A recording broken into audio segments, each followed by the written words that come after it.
welcome to one of Wargamers World Eaters Codex review. Finally. We're going to go through Armywide Abilities, Secondaries, the sub-faction disguised as a Army of Renown. Army of Renown. I don't really call it either. You don't call it either? I don't think it's called a sub-faction or an Army of Renown. But it's like it's the only one, so I guess. Yeah.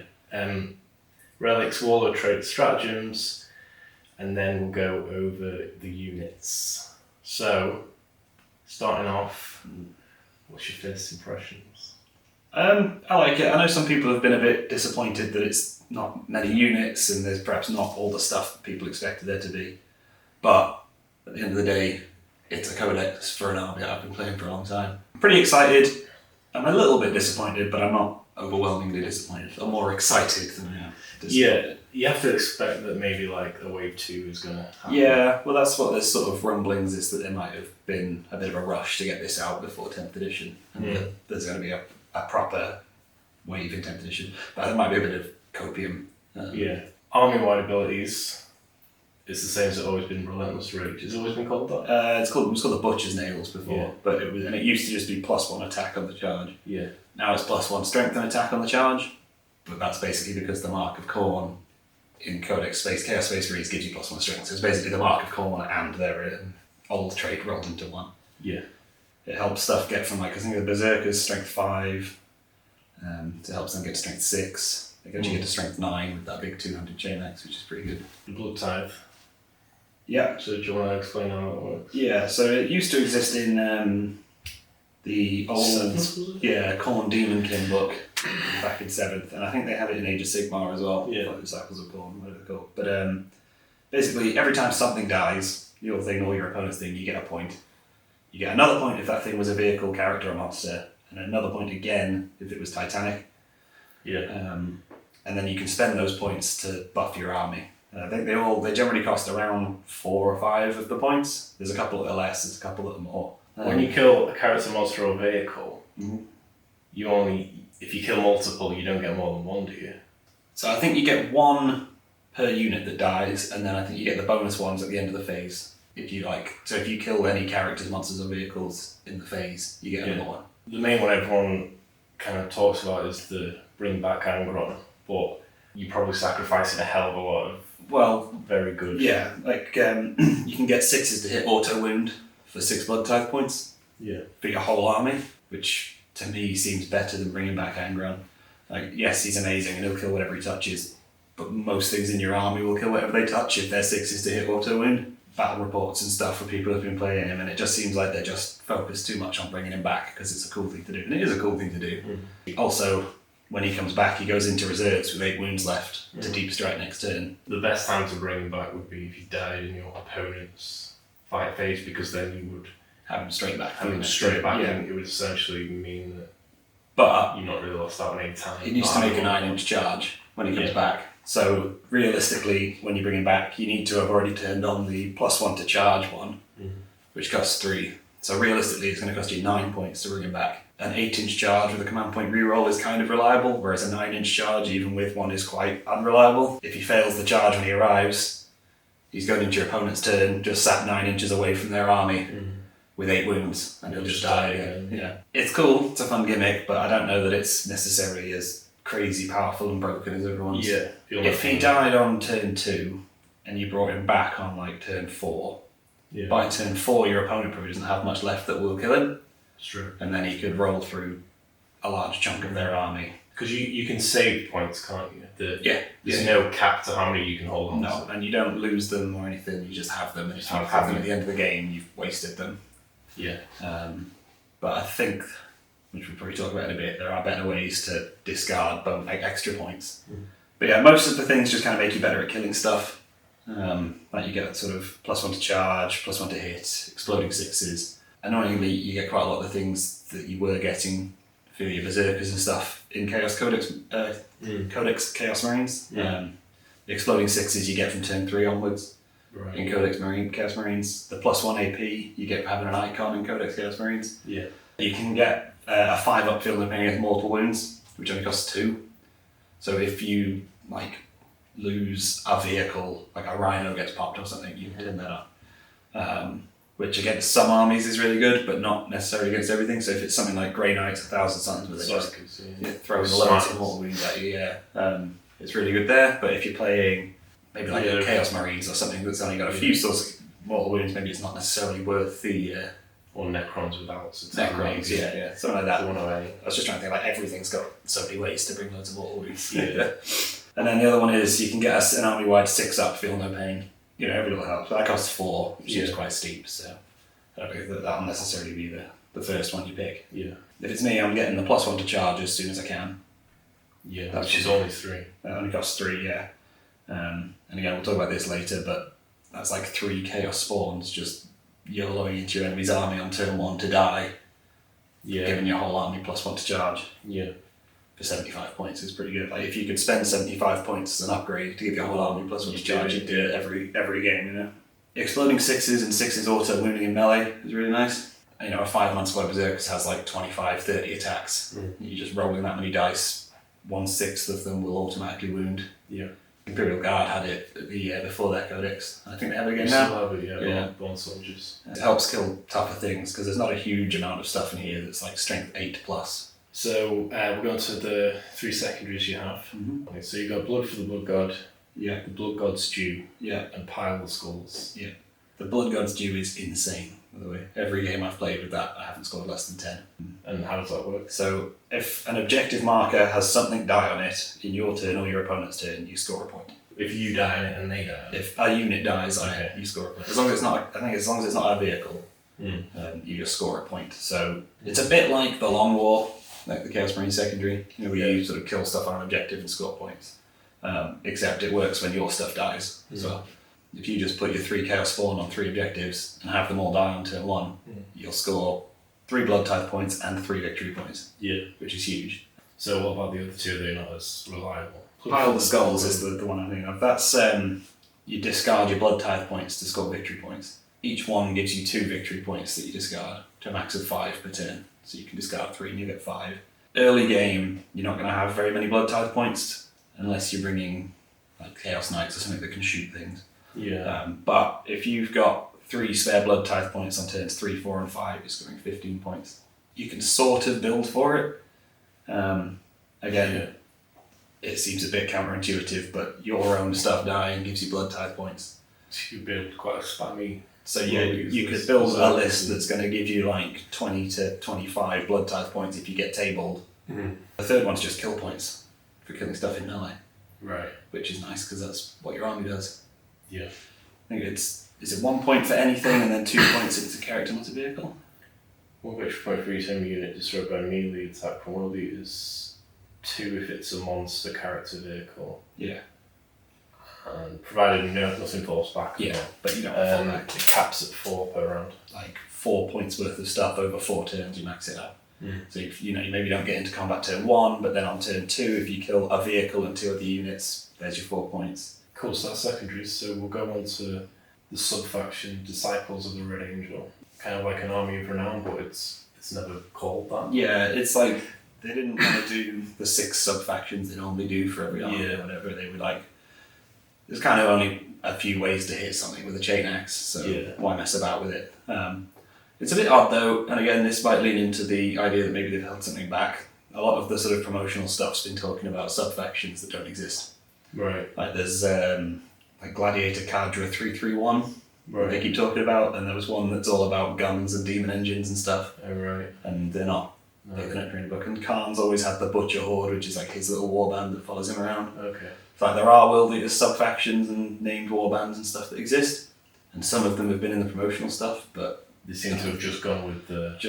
You're either World Eaters or Disciples of the Red Angel. Yeah. The requirement is that Angron is your Warlord, which we'll discuss the drawback of that, I think, in a little bit. Yeah. And you can only take Khorne Demon units with the Khorne and Demon keyword, and Land Raiders. So Khorne Demon obviously includes stuff from the Codex like Angron, Eightbound, the Lord Invocatus, the Demon Engines, but then it also includes all the Khorne Demons from their Codex, the Chaos Demons Codex, so Bloodthirsters, Bloodletters, Fleshhounds I think would be really good in it because they're fast and pretty killy. Interestingly, I'm pretty sure you can take Be'lakor in it.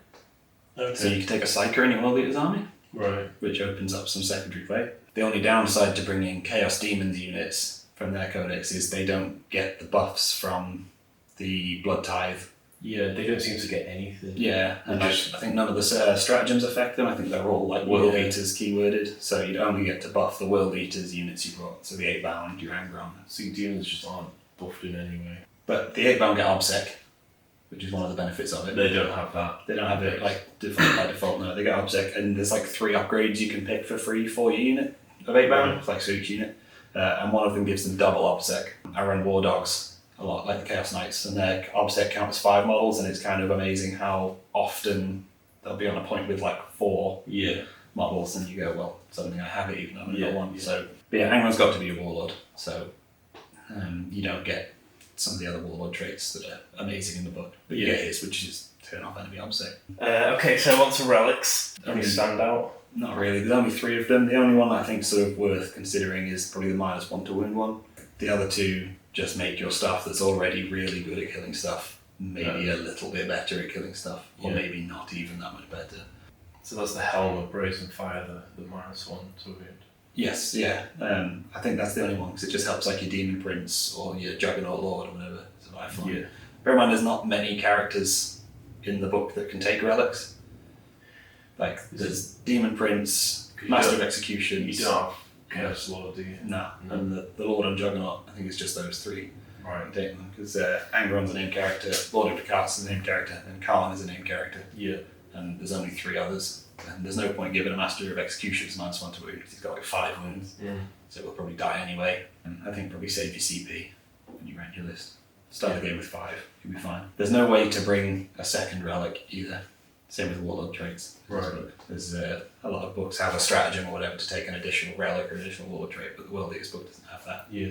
So you're starting most of your games with at least 4. So Warlord traits. You know, I've put for Warlord traits is that they're pretty irrelevant because Lord Invocatus is your Warlord. What's his then? So his is pick 2 core units within 9 inches of him, and they get to move before the game starts. And it doesn't stipulate that they have to end 9 inches away. Does that work with the, what is it, extra 2 inches? Well, I'm not 100% sure because I haven't actually seen the final data sheet. There was one that leaked a while ago that says both of the Juggernaut HQ options have an ability that gives +2 inches to the movement. But the way it's worded says when they're selected to make a normal move, advance or whatever, add 2 inches to their movement characteristic until the end of the phase. But a pre-game move happens outside of a phase. Rules as written, you can't get the +2 inch move, so you just get their normal move. So it's fine on like 8-bound and move 9 inches, but they're not moving 11 inches until it's actually your movement phase. Okay. Which still means they can move 20 inches on turn 1 effectively if you go first. Yeah. Which is huge. And we've got like a 6-inch heroic intervention with any unit ability now. You say that's the only one worth talking about. Realistically, like we said, Angron's is switch off Obsec, and if you take Angron in your army, he has to be the Warlord. So you don't have to spend the CP for it if you don't think it's worth it. But there's the only one I think that's sort of worth considering if you're not taking one of those 2 as your character, as your Warlord for whatever reason is there's one that gives you an extra blood tithe point each turn. Right. Oh yeah. So you start turn 1, you've already got 1, which you could just dump for 2 VP. Because there's nothing you can spend 1 on. And then as the game goes on and you get more, you end up just sort of accumulating quite a lot. This one will give you 5 more over the course of the game. Which if you dumped them all for VP, you'd get 10 victory points just taking his Warlord trait. Yeah, that's sort of quite good. On to stratagems. Most of them just kind of make your stuff kill things better. Yeah. Which is good. When your whole army's about killing stuff good. I found in the past with like unit called Berserkers, they'll like shred infantry without making, but like anything a bit tough or even like elite infantry they could struggle with a bit. So you kind of have to put some stratagems into them. And one of the problems we've had in the past is you've been starved for command points because you spent them on relics and Warlord traits because some of the Chaos Marine ones are really good. Now you're starting with 5, you're always going to have enough command points to make sure your units are killing whatever they need to kill. There's stuff like the Red Butchers has changed. It used to be basically turn a squad. It used to turn a squad into like Berserkers, Terminators into Berserkers, like fights twice and stuff. Fights Twice is basically entirely gone. I don't think anything's got it anymore. Not even Khan has it now. But they've changed Red Butchers now. It just gives +1 damage to Terminators and 8-bound. Which is quite good on like Terminators who have loads of damage 1 attacks. Turn them into loads of damage 2 attacks, pretty huge. Yeah. The Exalted 8-bound, with the Chain Fists that make it to damage 4, anything big and tough is just getting ripped to pieces. Like a Knight is just going to die to 3 models that cost a quarter of its points. But there's 3 stratagems that I really, really like. They're going to be very excited. There's Glory Dismemberment, all of them. Possibly, I can't remember what they're all called. So one of them is more wounds on 6s. It's not that one. For 1 CP. It's good though. There's only 6 mortal wounds. I say only 6 mortal wounds. Like that's most of the squad. Oh, to a max 6. Yeah. That seems to be a thing. Yeah. Because Guard had that as well. I think it's just because you're rolling so many dice. Yeah. That like you could potentially get 20 mortal wounds if you rolled hard or whatever, you know. So capping it at 6 is a bit of a weird one because if you is that 6 per unit? Because there's a trick with the Guard where you can use that stratagem and it caps at 6 per unit, but you just split the squad. So you can do 6 what was 1 unit and 6 to another. Oh, okay. And you can do that. Yeah, if it's that, it's really good. Yeah. If it's not that, it's not so good. My favourite one though is Fight on Death. Blood Frenzy. Blood Frenzy, there you go. Have a unit be able to fight when it dies is enormous. Yeah. The army's weakness is basically getting shot and getting charged. But if you're getting charged and you can still fight, that's enormous because your opponent's basically just sacrificing whatever their melee unit they've charged in is to kill your unit. It's 1 CP on troops, so Berserkers. Yeah, so it's 1 2 CP otherwise. Your whole army also gets a heroic intervention of 6 inches. Berserkers have a new ability where if any models die to shooting, they get to move d6 inches closer. Oh yeah, that's... Disciples of the Red Angel, you can use your 8-bound, can move their movement distance if somebody dies for a stratagem, and they move 9 inches. You can just move your stuff closer and closer, and then if you end up within 6 inches, you just get into combat. Yeah. Obviously they can blood surge into combat, but you don't get your Legion trait unless you heroically intervene. Yeah. So it's often probably worth actually just staying an inch away, unless you need to not get shot anymore. Yeah. So you can heroically intervene in. I think it's probably worth now, because of the stratagem we'll talk about in a minute, putting like a big unit of Berserkers in reserve somehow. So say they come on the edge of the board and fail their charge, oh no, now they're stuck there. Your opponent shoots at them on their turn, they blood surge closer, and then they get into combat anyway using this. Difficult to know what to shoot. It's huge. If you can blood surge into cover and be hidden, but within 6 inches, they can't even shoot at you anymore, and you're just going to kill them. I think that's really good. And then this third one, I really think it's okay to bring stuff in from reserves now. Icon of Wrath. Yeah. So if you've got a unit with an icon for 5 points, that's what they cost, they can roll 3d6 when they charge and drop the lowest. So if you've turned on your +1 to charge for 3 blood tithe points, if your 3 Chaos Spawn have died on turn 1, then on turn 2 you bring a unit of Berserkers in from outflank. They've got an 8-inch charge to make on 3d6, dropping the lowest. Those are my sort of my 3 favourites. Most of the Disciples ones seem to be just sort of kill stuff better. Yeah. There is the one that lets 8-bound move their movement distance if something dies in shooting. Okay. So if you kill an 8-bound, it moves 9 inches. Fury Surge. Yeah. You know, getting them to move 9 inches, and it's a normal move as well, so it doesn't have to go closer. So you can sort of jump 9 inches across and stop taking casualties and shooting. Yeah. Go jump in a building or something. Basically, I think the good stratagems are the ones that let you get extra movement, because killing stuff you're not going to have a huge issue with. If you do, you've got the stratagem support there to help you do it better. But the movement and the movement tricks, I think, is really the way to play World Eaters. Just do weird movement stuff and you know, come at your opponent from all kinds of different ways. Cool. So we'll go on to talk about the units. But firstly, should we go through what units are missing, because there's actually quite a lot missing. Yeah. That could have been in there. Yeah, like it's all sort of speculation of what might have been. Yeah. But there's a couple areas that like units feel like they're missing for one reason or another. There's obviously the Berserker Surgeon we mentioned before. Yeah. They keep mentioning him in fluff. Presumably an apothecary of some kind, like a 5-up feel no pain for nearby units, or a revive or something like that. I would assume. If that's what I write in the rules as. Yeah, it seems standard apothecary. There's also a lot of like Space Marine units that could have been in there, just like normal cultists, obliterators, Talons, Raptors. Yeah, there's nothing with the jump pack. Yeah, which is in this book. Yeah, so nothing like I think the only things that fly is Angron and the Lord Invocatus. Oh yeah, he has fly keyword. So like nothing sort of jumping over screens to get into the back lines. Just odd that like possessed on in there when they're like brand new models as well. Yeah, no possessed. I suppose Eightbound are kind of possessed, but there's no unique Terminators. Yeah. Everyone expected Red Butchers because they're an iconic heresy unit. They've been an upgrade that World Eaters have had access to since the Psychic Awakening book. So like we've had Red Butchers for a long time in 40k, and they're gone. So Death Guard got 2. Yeah, Thousand Suns got 1. Thousand Suns got 1. Thousand Suns obviously got Zangors as like a cultist equivalent. Yeah. Death Guard got Poxwalkers. We've got Jackals, so that follows. But yeah, no unique Terminators. The World Eaters Terminators in the book are okay, they're pretty good. And the Eightbound as a sort of 2 possessed units isn't too bad. But yeah, it does feel a bit odd that there's nothing that can jump. There's nothing with a good gun. Yeah. I think the best gun in the book is bringing a skull cannon in your Disciples at the Red Angel list, which isn't even in your book.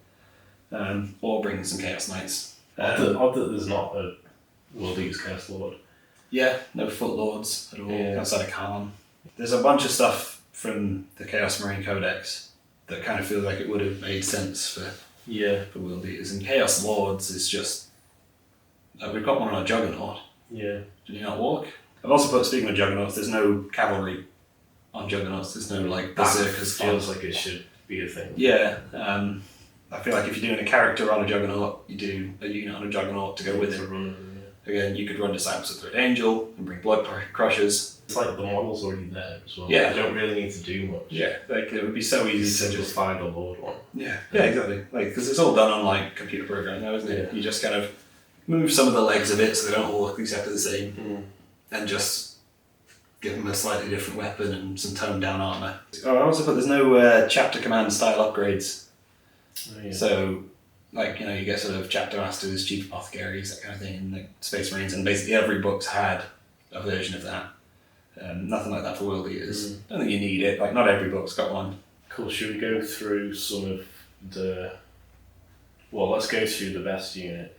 Lord Invocatus is the best unit. Why is it the best unit? Because he makes your entire army go faster. And this army's weakness is going to be going slow and getting shot off the board. So Lord Invocatus is giving you access to a pre-game move on your core stuff, and then plus 2 inches of movement on your core stuff. It's just going to make everything in your army go faster.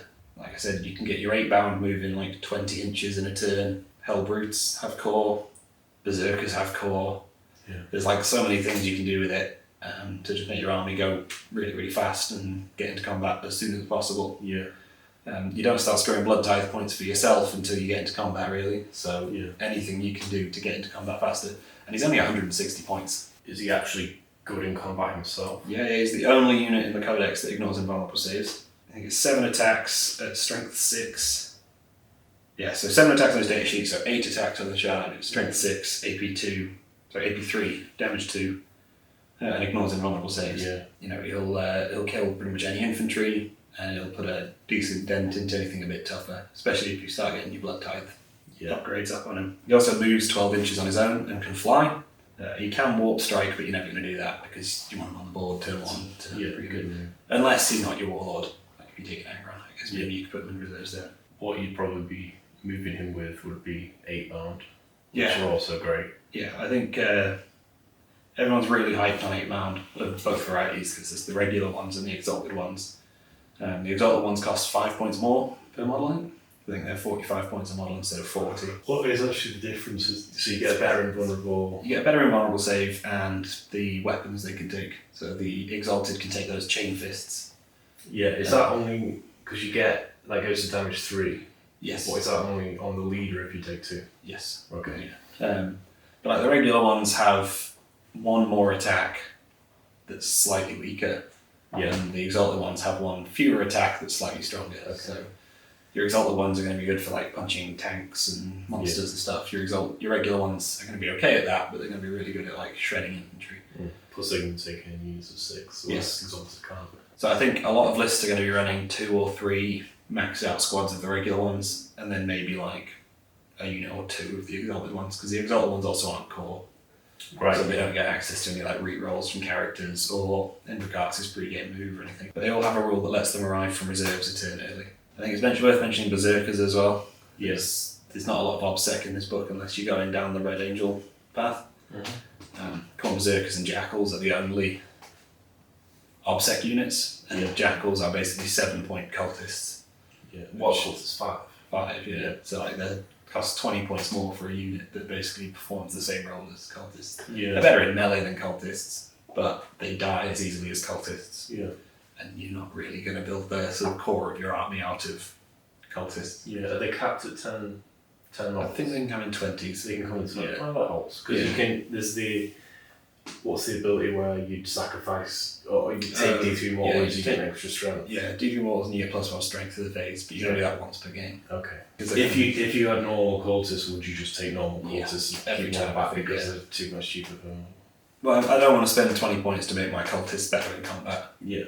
Angron's worth mentioning as well, because he's the exciting, flashy new Primarch that exists. Possibly the best melee unit in the game. Yeah.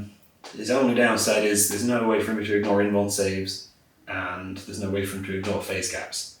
So if he charges into like a Gazgul Thracker, it'll take him 3 turns to kill him. Yeah. And Gazgul's probably killed him within those 3 turns. Yeah. But anything that doesn't have a phase cap or a really good invulnerable save, Angron will just kill it. Plus he's decently priced as well. Yeah, he's 360 points. Yeah, so he's 90 points cheaper than Mortarion. Yeah. Doesn't have Sidekick, doesn't have like Mortarion's pistol. Doesn't have toughness 8 or toughness 7. Yeah, like he's easier to kill. He's a 16-inch move, they can fly. Yeah. Which makes a turn 1 charge realistic. Furthest apart deployment zones are 24 inches. Yeah. So 16-inch move is 8 inches away from your opponent's front line. Yeah. So you can realistically probably get a turn 1 charge. Also, if he's alive at the start of the command phase, it's important because if he goes into Deep Strike, he doesn't get this for that turn. You can choose a buff, like an aura, and one of them prevents enemy units falling back. Your opponent can't shoot in the next turn because they won't be able to fall back. So that makes him really good against like Tau, Iron Hands, like there's the sort of scary stuff that exists at the moment. If you can lock them in combat so they can't shoot them, Angron will probably kill about 1,000 points of them on his own. Yeah. Unless you go second and he dies on turn 1. His physical form is sort of small enough that you'll be able to hide on a lot of big L-shaped terrain, that kind of thing. So if you can put him in one of those... He's the smallest. Yeah, I think if he stood up, he's probably about the same size because he's like hunched over. And so if you can hide him, he's amazing. If you can't hide him, maybe not so much. Like if he dies on turn 1, and you then have to spend like the next 2 turns recouping enough blood tithe points to bring him back. Yeah. Then you've probably wasted him. But as soon as he finds himself stuck out in the open, he's just going to die. Cool. Is it worth talking about Khan? Yeah, we could talk about Khan. Because Khan's in a bit of a weird place at the moment where he's bad. Right. Which makes me sad because Khan used to be good. In the 8th edition Codex, Khan was amazing. Yeah. Because he gave you a whole full rerolls. It was full rerolls to hit, then they made it just reroll 1s, but within 6 inches of him. Yeah. But if you were character screening him, which you want to do so he doesn't just die, he's doing 2 mortal wounds at the end of the movement phase. Mm-hmm. So he's just like killing your army as you're trying to cross the board with him, unless you put him in a rhino, but then you're not getting his rerolls. Yeah. The new Khan does his mortal wounds to friendly stuff at the end of the fight phase. Okay. So you could consolidate away from him and take no mortal wounds, but then you are leaving him on his own. Mm. But again, if he consolidates into a unit and you consolidate away, then he's less at risk of just lopping your own stuff's head off. Yeah. His axe is damage 3 now, finally. Yeah. It was D3 before, and then it became 2, and now it's 3. Yeah. He doesn't fight twice anymore. It's a bit of a shame. But in terms of just like a melee blender character, he's pretty fantastic. There's one of 2 on-foot infantry characters in the book. There's the Master of Executions and Khan. What's his points? So Khan costs 140 points. Okay. Which is quite a lot considering Invocatus is 20 points more. Yeah. But, you know, his melee output's pretty nice. He lets nearby units reroll once to wound now as well, which does help with the higher toughness stuff. Like any ability to reroll wounds is pretty big. It's probably worth mentioning as well while we're talking about points of stuff that the Demon Prince doesn't have to pay for his Mark of Corn. So our Demon Prince is 15 points cheaper than the Chaos Prince one. And he's got a heavy bolter on his arm. Oh yeah, the best unit in the Codex though is the Chaos Spawn. Which is a good point. Because they're so cheap and it's just 3 blood tithe points for them just dying. Yeah. If your opponent won't shoot them, you can just yeet them into their units and sort of suicide them. Yeah. And they're actually not horrible in combat, Chaos Spawns. Like, they're swingy because they've got like random buffs and random attacks and stuff, but if you roll well, they can pick up a unit of Marines on their own. Yeah. Which is nice. What would your list look like? So, the one I've been like playing around with at the moment is it's got a Dreadclaw drop pod in it, because at some point that will get the keywords that make the army work again. But we got Lord Invocatus as the only character, because he's so good, and we're spending for his Warlord trait. Yeah. And I've got 2 units of 8-bound, because they're the things that are pretty pre-game moving. 2 units of 6 8-bound. I think a lot of people are going to run 3, but you only pre-game move 2, so just go all in on a big turn 1. That's my plan. Yeah. There's some merit to holding back a sort of second wave of 8-bound to get in, but just everything on turn 1. Yeah. And I've got a unit of 10 Berserkers with an icon, and 2 of the Eviscerators, which is the new 2-handed chain axe thing that does strength 9, AP 4 attacks. Yeah. 10 of those in a drop pod, Dreadclaw drop pod. Okay. Drop them in turn 1, delete something. 3 Chaos Spawns, obviously. Yeah. I've got 2 more units of 5 Berserkers in a Rhino. Yeah. 10 Jackals to sit on a backfield objective somewhere. And I've got 2 War Dog Executioners, which are the Chaos Knight little ones with the autocannons. Yeah. I've got 230 points left over. Yeah. So I might maybe a 3rd War Dog. Yeah. Just some more guns. Because with the drop pod coming down on turn 1, if you can score 3 blood tithe points before your charge phase, you can get that +1 to charge for them. Basically means they're guaranteed in. But other things I'm thinking about with those 230 points is maybe a couple of Hell Brutes. They're not amazing, but they're quite cheap. Like 2 Hell Brutes with a melter gun is 220 points. Right.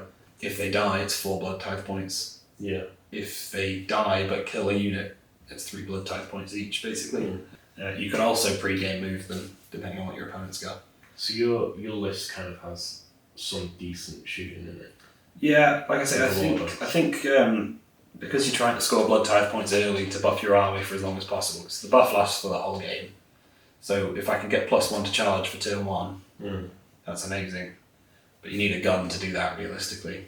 If you're only killing stuff in melee, you wouldn't be able to get the +1 to charge until your next turn.